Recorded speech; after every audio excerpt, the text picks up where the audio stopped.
Hi everybody. Welcome back to BP Vlogs. Uh, I'm Shadia Wade.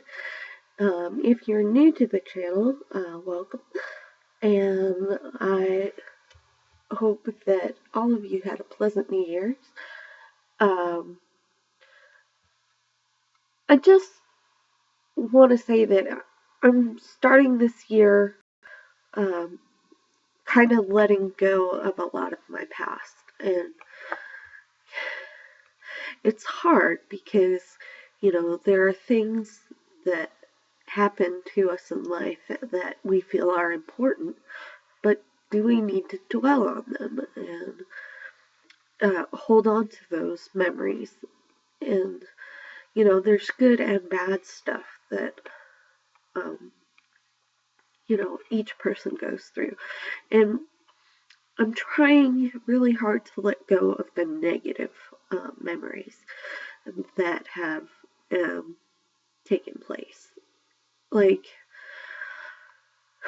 I'm trying to let go of the memories that I have of my dad that are negative, um, of my grandfather, um,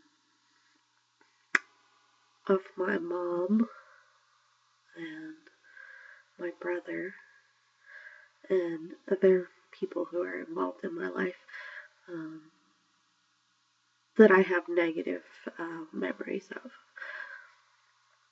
Um, just because those things happen in my life, those events that involve those people, or maybe more people that I haven't mentioned, doesn't mean that I have to dwell on those memories. Like I've been really struggling with letting go of some stuff because the things that happened in my life have kind of framed the person that I am today, but you know with those memories, I've also had a lot of anger and resentment and pain because I haven't let those things go. I haven't fully grieved um, what has happened.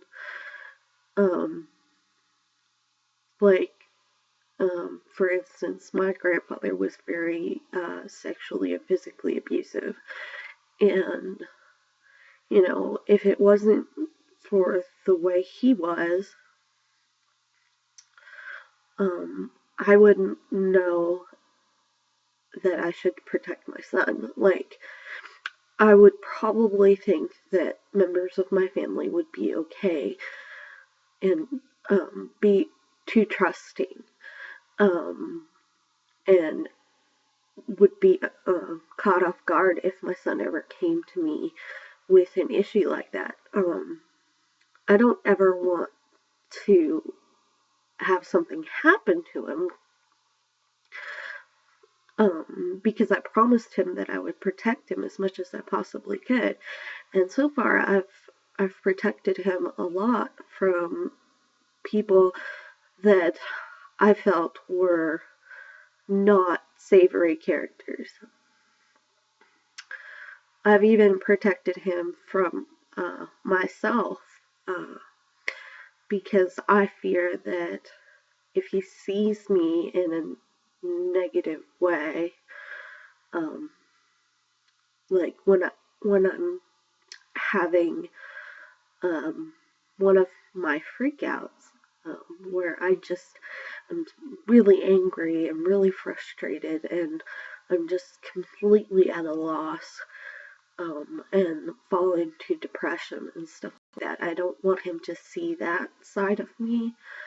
Um, Not to say that he hasn't seen me depressed, but I don't want him to see it at its most heightened, um, worst version of it. Um, uh, like I get violent when I'm in that state, um, and usually I get violent towards myself as to avoid being violent with other people. Um, you know, I feel that I'm protecting others by being violent towards myself and stuff like that. And,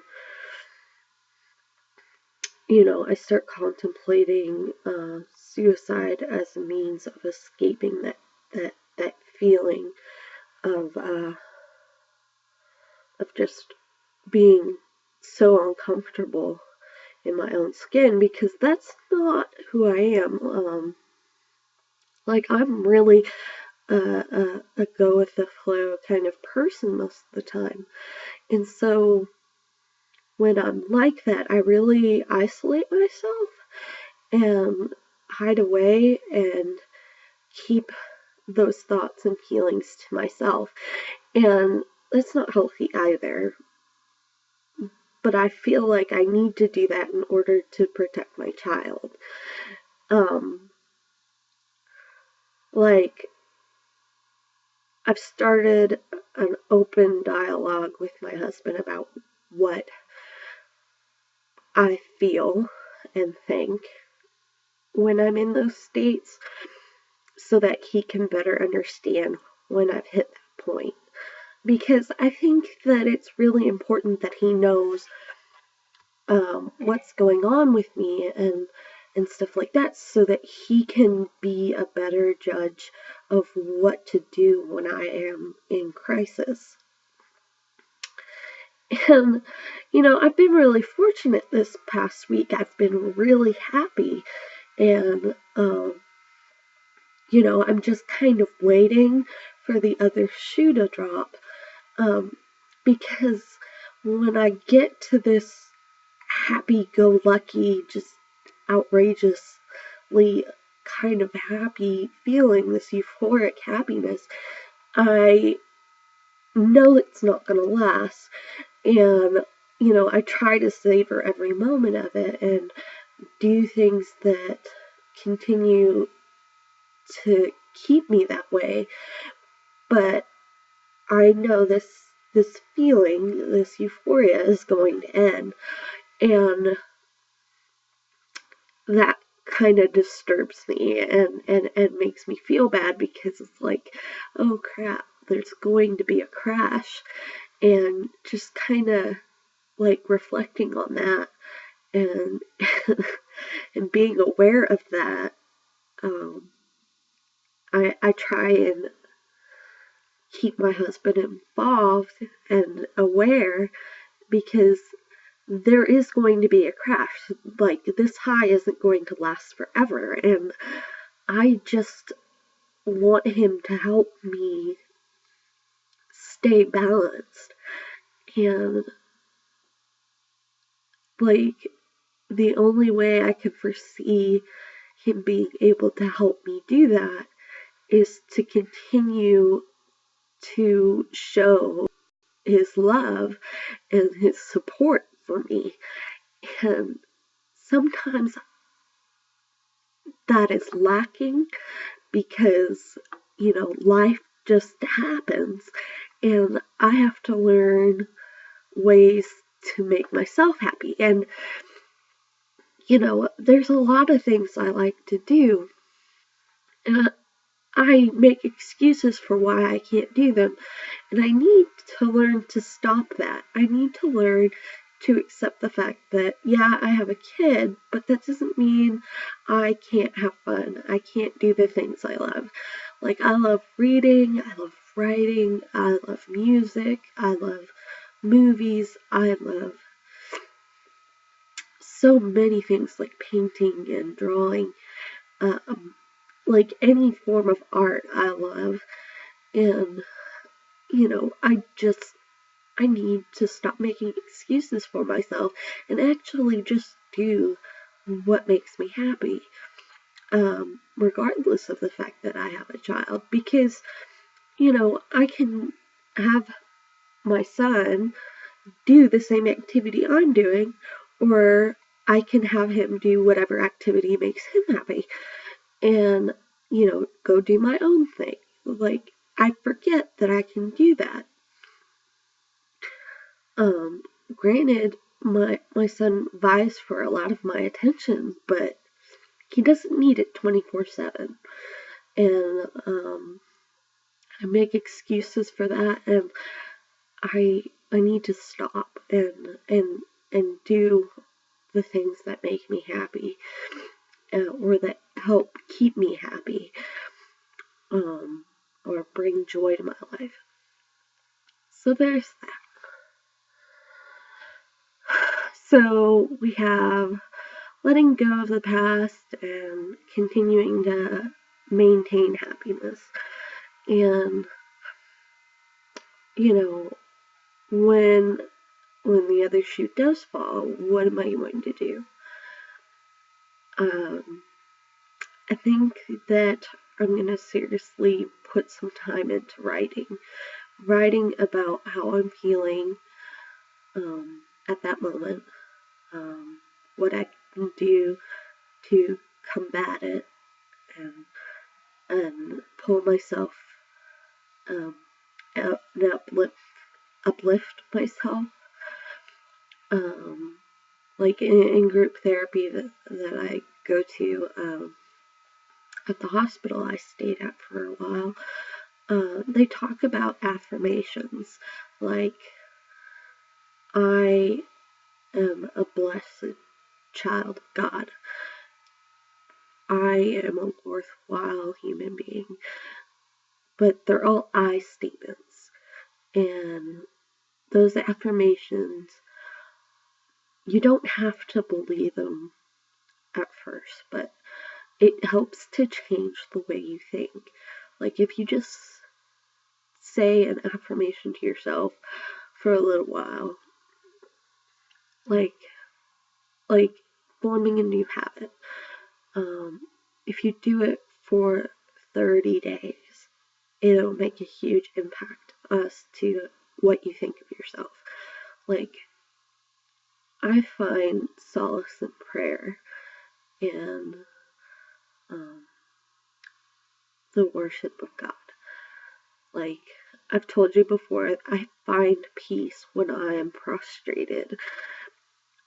And, I strive for that peace every day. And I hope that I can maintain that. Right now, with me being on and off sick and stuff, I find that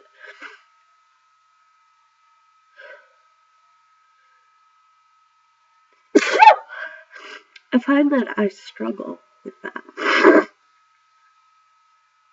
Because, I'm constantly congested or throwing up or, whatever. I never seem to be where I need to be. At least when it comes to my health. And, I strive to be a more spiritual person on a regular basis, but I feel like I fall short, because in my religion we're supposed to do 5 obligatory prayers, and you've heard me say that. But, as long as I continue to have a dialogue with God, I feel that I'm still connected. So I do that. And I'm very thankful for my husband and my son and just the joy of having them in my lives. So,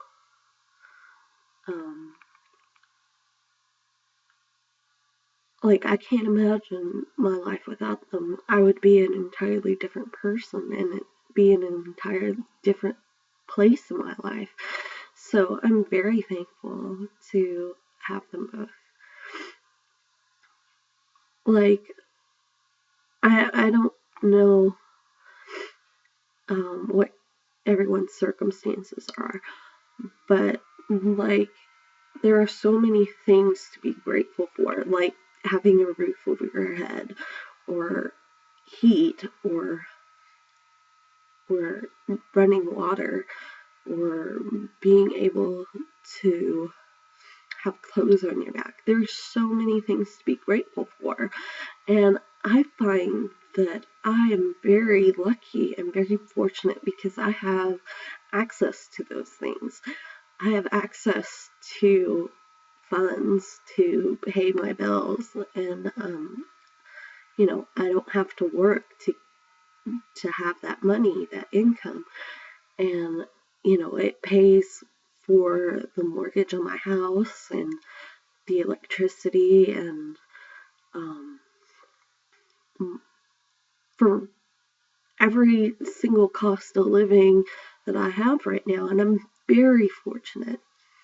And I worked really hard to get all of that, and the fact that I succeeded is a great hurdle.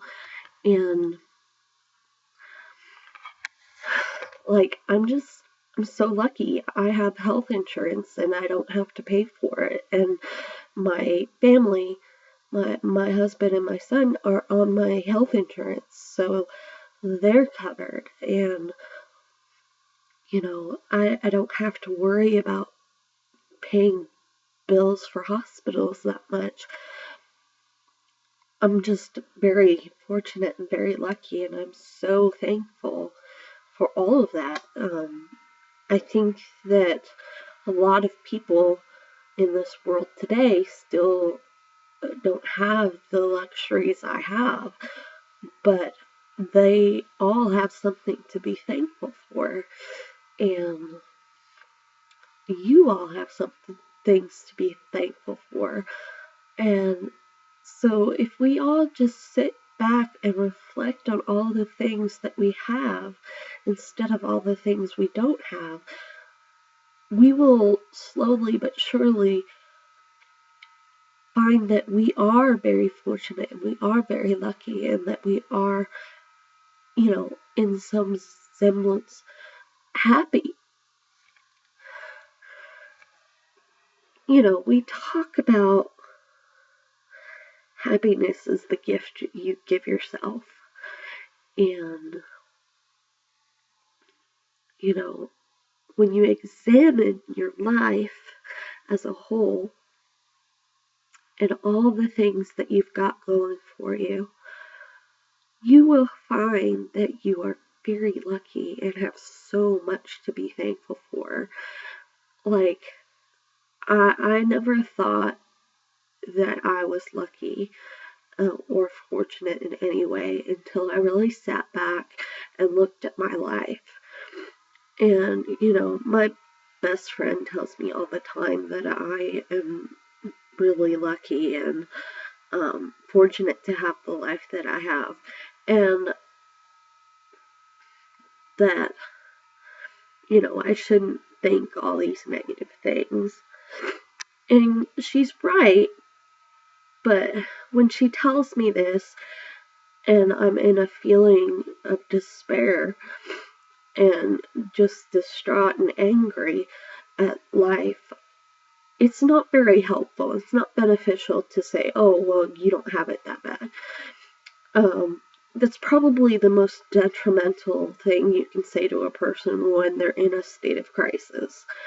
Like, the best thing you can say is, I love you, and I would like you to be safe and healthy and happy, and that I support you, and that I love you, instead of saying, oh, well, you don't have it that bad. Like,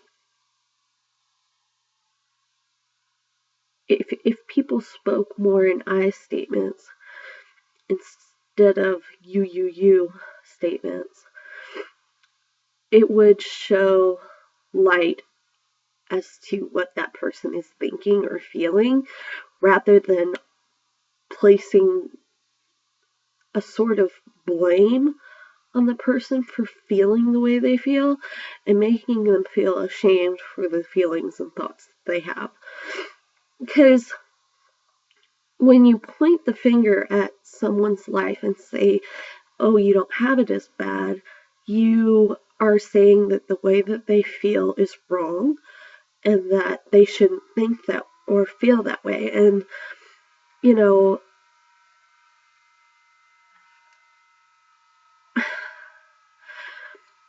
I don't think that's fair. Like, it's important that each of us examine our own lives in our own time instead of having someone point out why your thinking is wrong. Like, I think that if she had said, I love you and I support you and I want you to be happy and I feel and I think that you are very blessed and I will support you no matter what, I would have felt so much better instead of being angry at her for making me feel that the way I was feeling was wrong. Like, I was very angry and I contemplated not speaking to her again for a while, and instead I talked about it in group about how I was angry and how I felt, and they brought up the fact that, you know, a lot of people are that way. It's not just my friend. You know, because people just don't understand why you feel or think the way you do when you have a mental illness. Like, they don't understand that you cannot look at things rationally when you're in a depressive state. And, you know, I found that, you know, me being bipolar and everything, that everything is either bad or good, black or white. I can't see the gray, and I'm becoming more aware of the gray parts of life, but I still have trouble seeing it. And I'm working on it, and, you know, that's why I continue to go to group and, like, focus on those things, because I struggle with that, and I feel that a lot of people struggle with that when they have bipolar disorder. And, like, I also suffer from anxiety, and people who suffer from anxiety are the same way. So I'm working on it. I love my friends as if they were my family, and I would do anything for them. And I try so hard not to let the things they say or do affect me. And I just need to breathe, take a break. But, you know, I hope that, you know, this year and the changes I'm making in life will continue to help me in my journey in this life, and that I continue to be a beacon of hope for you guys. Like, I hope to live a better life and be more understanding of my disorder and continue to go to therapy and enjoy the information, the knowledge that it gives me. and I hope that I continue to be able to share it with you all. So, this is going to be a shorter video, but I hope that you all have a pleasant year, and I will continue to make these videos and and keep all of you in my heart. I appreciate and enjoy your all's feedback. Um, I hope that I continue to bring you videos that have some knowledge and insight. Um, I can't thank you enough. And without you, I don't know where I'd be. I started this vlog as a means of informing people about mental illness and bipolar disorder, and it's just been a really amazing journey.